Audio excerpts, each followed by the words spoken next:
Bismillahirrahmanirrahim. Assalamualaikum warahmatullahi wabarakatuh. Alhamdulillahirrabbilalamin. Allahumma sholli ala Muhammadin wa ala alihi wasallim. Kembali lagi bersama saya Eko Wahyunuddin. Kali ini kita akan melanjutkan pembelajaran prakarya, masih di tema kerajinan berbasis media campuran. Kali ini pada pertemuan yang ketiga kali ini kita akan membahas tentang masalah kemasan, membungkus produk yang telah kita buat. Tapi sebelum kita memulai pembelajaran ini, mari kita awali pembelajaran ini dengan membaca basmalah. Bismillahirrahmanirrahim. Semoga apa yang kita pelajari hari ini mendapatkan ridho dari Allah Subhanahu wa Ta'ala, dan ilmu yang kita dapat bermanfaat. Amin ya robbal alamin. Baik, kita mulai saja pembahasan prakarya tentang kerajinan berbasis media campuran. Masih di bab 1 tentang kerajinan berbasis media campuran. Kali ini kita akan membahas tentang masalah ini, kemasan. Pada pertemuan yang lalu kita sudah membahas tentang produk dan proses kerajinan berbasis media campuran. Nanti bagi kalian yang belum, tinggal dilihat di link di deskripsi. Di situ ada pembahasan 1 dan 2. Pada pertemuan ketiga membahas tentang kemasan kerajinan berbasis media campuran. Kemasan kerajinan berbasis media campuran. Nah, kemasan merupakan sentuhan akhir dari sebuah proses. Pada karya modifikasi kerajinan berbasis media campuran ini, perlu diperhatikan adalah ukuran dari karya. Tidak semua karya kerajinan dapat dibuat kemasan. Terkadang karena ukurannya sangat besar, karya tidak bisa dibuat kemasan. Oleh sebab itu, kemasan dapat dilakukan pada karya-karya yang berukuran kecil hingga sedang, mudah dibawa. Tetaplah mengikuti prinsip bahwa semua tergantung kepada cocok tidak cocoknya produk pada kemasannya. Perlu diingat, keempat fungsi kemasan yang telah dibahas pada bagian terdahulu, prinsip desain berkelanjutan tetap harus menjadi prioritas.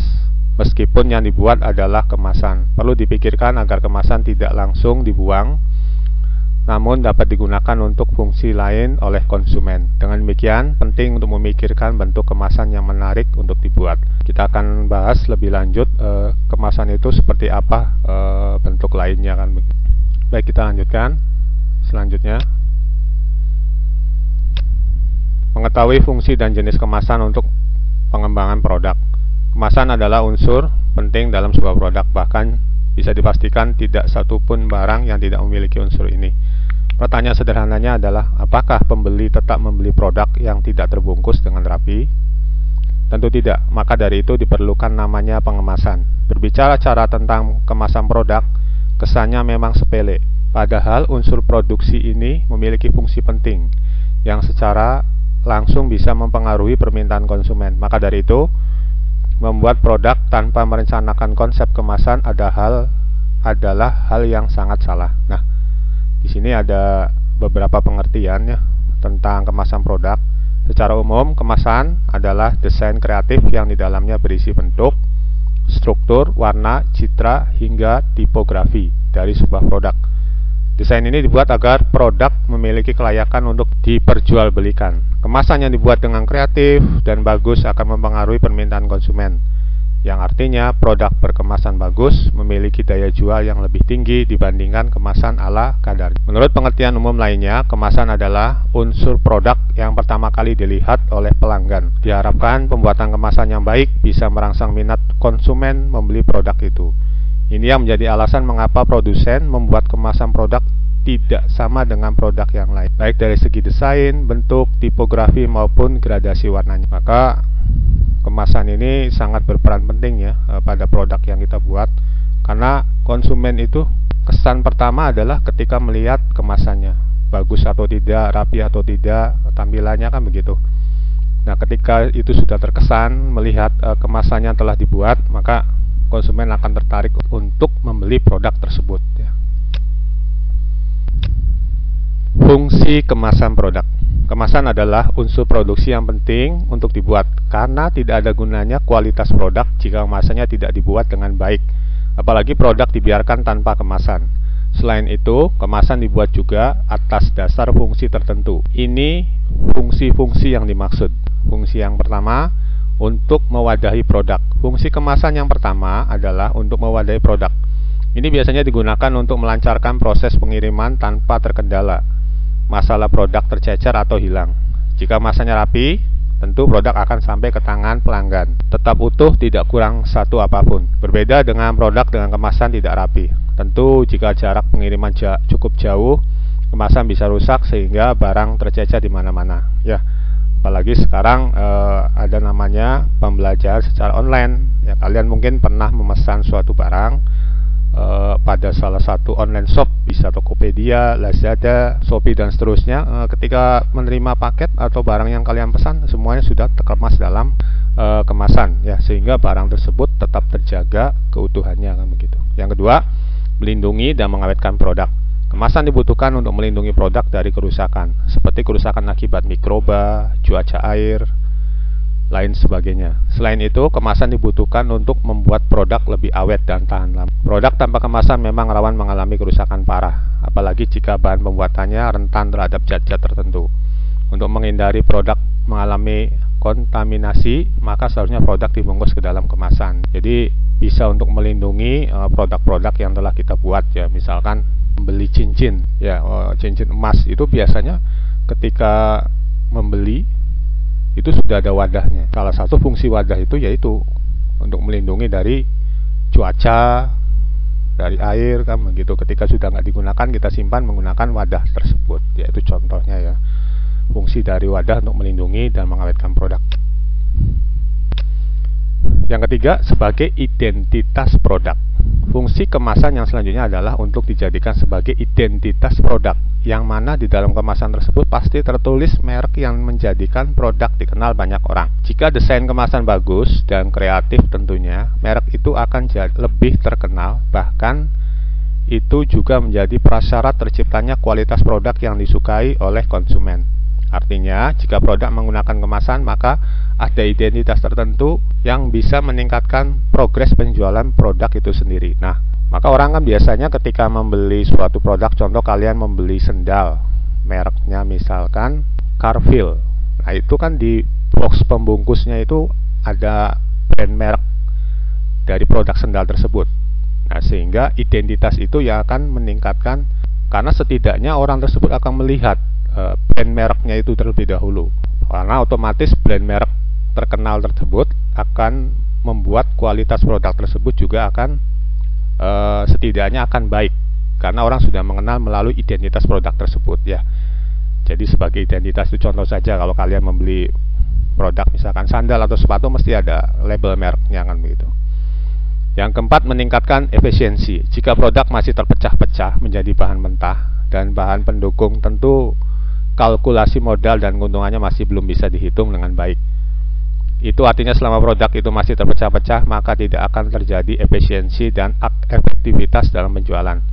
Lain soal kalau produk sudah dalam bentuk kemasan, yang mana segala bahan pembentuk produk telah menjadi satu terbungkus dengan rapi, sehingga kalkulasi modal biaya operasi dengan harga jual bisa ditentukan dengan cepat dan tepat. Jadi ketika ada produk yang kadang kan ada yang terpisah-pisah gitu, ya, tidak utuh menjadi satu dalam penjualan. Kalau misalkan produk itu menjadi satu, nah misalkan contohnya adalah, mungkin biasanya adalah contohnya adalah spare part, ya. Spare part itu kan tidak tidak utuh, masih tersendiri. Beda dengan misalkan kita membeli produk yang sudah satu paket, walaupun itu nantinya kita harus merakit sendiri di situ, ya, contohnya, ya. Beda dengan kita membeli sendiri-sendiri, misalkan on the reel-nya sendiri, beda-beda dengan menjadi satu dalam satu kemasan, tapi berbeda-beda. Nah, ini nilai jualnya pun akan berbeda. Misalkan kita membeli sepeda itu juga kan ada yang sudah jadi, ada yang harus ngerakit sendiri. Nah, beda kita misalkan kita sudah membeli satu paket, walaupun kita nanti ngerakit sendiri, karena juga ada sepeda membelinya terpisah-pisah. Nah, ini juga efisiensi dan efektivitasnya dalam penjualan juga kurang baik, maka lebih baik dijadikan dalam satu kemasan, satu produk tertentu misalkan. Itu contohnya dalam satu kemasan. Ini akan meningkatkan efisiensi dan efektivitas dalam penjualan. Itu contohnya ya. Yang kelima, melindungi dari pengaruh produk lain.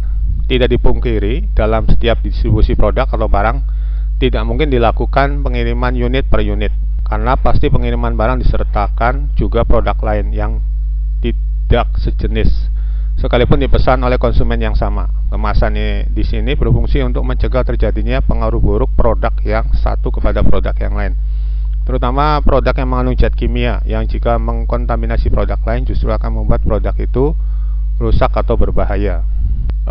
Fungsinya kemasan itu, jika ada pengiriman paket yang sama, ya kemasan itu akan melindungi dari produk yang lain. Misalkan di situ pada saat yang sama ada pengiriman oli kendaraan dengan spare part kendaraan. Jika tidak terlindungi satu sama yang lainnya dengan produk ini bisa barangkali nanti tertumpah atau apa olinya itu ke spare part yang lain. Kalau tidak kena ada kemasannya, ini akan merusak produk lain tentunya. Makanya ini fungsinya daripada kemasan ya, melindungi dari pengaruh produk lain. Yang 6, memberikan nilai produk yang berbeda. Jika produk dibungkus dalam kemasan yang rapi dan desainnya bagus, tentu nilainya di mata konsumen lebih baik dibandingkan produk yang tidak menggunakan kemasan. Itu artinya konsumen akan lebih suka memesan produk atau barang yang kemasannya bagus, karena bagi mereka itu memiliki nilai dan kualitas yang juga bagus. Maka dari itu produk yang dikirimkan kepada konsumen memang seharusnya menggunakan kemasan. Itu pun kalau ingin produknya laku di pasaran. Nah, ini bisa memberikan nilai produk yang berbeda. Contohnya, kamu memesan produk di online shop, tentu kalian akan kecewa apabila ketika sampai di tangan kalian kemasannya itu rusak. Kita akan kecewa dan akan mengkomplain mungkin toko yang kita pesan melalui online shop tersebut, atau kita akan menulis di komennya dengan komen yang kurang baik nantinya. Tapi berbeda jika kita menerima produk dalam keadaan kemasannya masih bagus dan rapih. Itu kalian juga akan senang dengan produk yang dikirim oleh toko tersebut, dan kalian pun akan belanja lagi di produk toko tersebut ya. Bukan kalian pun akan menulis komentar yang baik, karena memang pelayanan yang diberikan oleh toko tersebut baik ya, kemasannya juga bagus, maka ini akan memiliki nilai dan kualitas yang bagus tentunya di mata kita ya, sebagai pemesan ya, konsumen ya, begitu. Nah, di sini ada jenis-jenis kemasan ya. Setelah mengetahui tentang fungsi dari kemasan produk, maka pada penjelasan berikut akan dijelaskan tentang jenis-jenisnya. Diharapkan dari uraian ini, pemahaman Anda tentang fungsi serta bagaimana peran kemasan terhadap produk menjadi semakin bertambah kuat. Nah, ini adalah penjelasannya ya. Kemasan menurut struktur isi dan fungsinya. Yang pertama ada kemasan primer. Kemasan primer adalah bahan pembungkus yang langsung mewadahi bahan-bahan pangan atau bahan-bahan konsumsi, seperti diantaranya kemasan untuk susu botol, minuman, dan kemasan untuk makanan-makanan yang lain.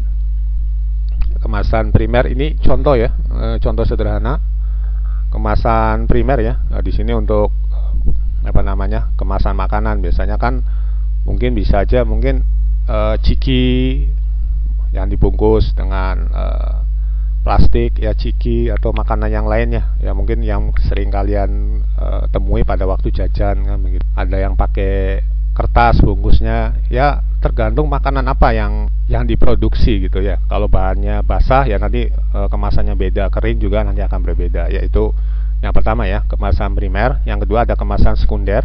Yang dimaksud dengan kemasan sekunder adalah kemasan yang berfungsi untuk memberi perlindungan terhadap kategori kemasan yang lain, seperti kemasan yang berupa kotak karton untuk melindungi kaleng susu, kotak kayu sebagai wadah buah, dan pembungkus kemasan yang lainnya. Ini contoh ya nak ya. Di sini kan sebetulnya ini minuman sudah terlindung oleh botol kaca, tapi dilindungi lagi dalam hal menggunakan ini kertas karton ataupun nanti bentuk kertas dus ya. Jadi double perlindungannya ya. Nah ini biasanya nanti ketika untuk pengiriman paket nanti seperti ini, nggak mungkin nanti ngirim paket dalam keadaan botolan seperti ini, pasti akan dilindungi dengan kardus lagi ya, atau karton sebagai pelindungnya. Mungkin kalau nanti dalam hal apa namanya, bisa juga ini digunakan pada waktu pembuatan sendal ya, dari bahan karet atau kerajinan dari botol-botol bekas. Nah bisa aja sudah berupa produk, nanti pakai seperti ini dilindungi, pakai bahan pelindung yang lain, itu kertas karton atau sejenisnya kan begitu ya. Ini contohnya ya. Kemudian yang ketiga ada kemasan tersier. Kemasan tersier adalah jenis kemasan yang dibutuhkan dalam rangka untuk menyimpan dan mengirimkan serta melakukan identifikasi sebuah produk. Kemasan ini biasanya digunakan sebagai pelindung selama produk tersebut masih dalam pengiriman. Ini contohnya ya. Ini apa namanya, kemasan tersier. Nah ini biasanya digunakan ketika mengirim barang-barang tertentu ya. Misalkan di sini kita membeli produk apa namanya, yang terbuat dari batu atau misalkan kayu ya, misalkan bentuknya patung atau apa. Nah itu akan dibungkus dalam format seperti ini.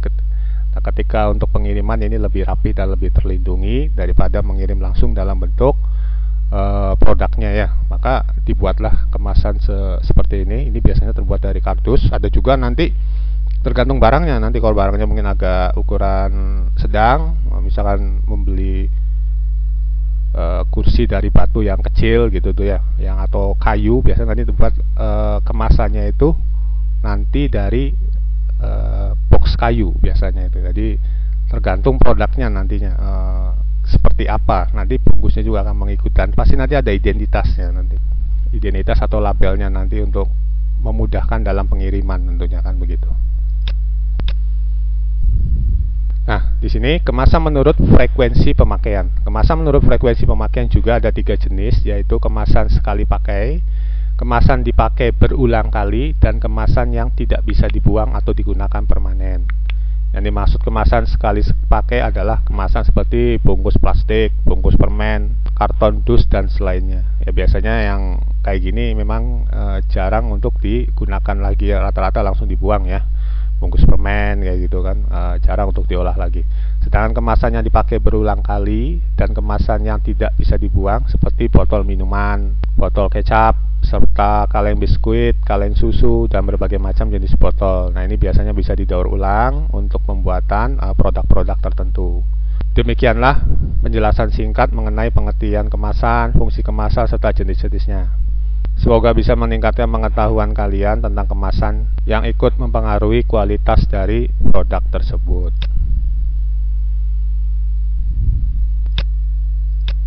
Alhamdulillah kita telah menyelesaikan pembahasan tentang kemasan dari materi kerajinan berbasis media campuran. Nah itu nanti bisa diterapkan pada materi sebelumnya yang sudah kita bahas tentunya ya, yang terbuat dari batu, dari plastik, dari logam. Nah kemasannya itu kan kita bisa sesuaikan dengan bentuk atau produk yang telah kita buat. Contohnya kan dari tembaga dan batu kan ada cincin. Nah itu nanti kemasannya menggunakan box kan seperti itu nantinya. Tinggal disesuaikan saja, yang penting kalian sudah memahami tentang kemasan itu apa saja kan begitu. Semoga pembahasan yang singkat tadi dapat kalian pahami ya. Kita bertemu lagi pada materi pertemuan keempat nanti ya, masih di kerajinan berbasis media campuran. Contoh proyek kerajinan berbasis media campuran. Kita akan ketemu di pertemuan selanjutnya untuk membahas ini ya. Kita akhiri dengan bacaan hamdalah, alhamdulillahirabbil alamin. Semoga apa yang kita pelajari hari ini mendapatkan ridho dari Allah Subhanahu wa taala, dan ilmu yang kita dapat bermanfaat. Mohon maaf kalau ada hal-hal yang kurang berkenan. Terima kasih. Wassalamualaikum warahmatullahi wabarakatuh.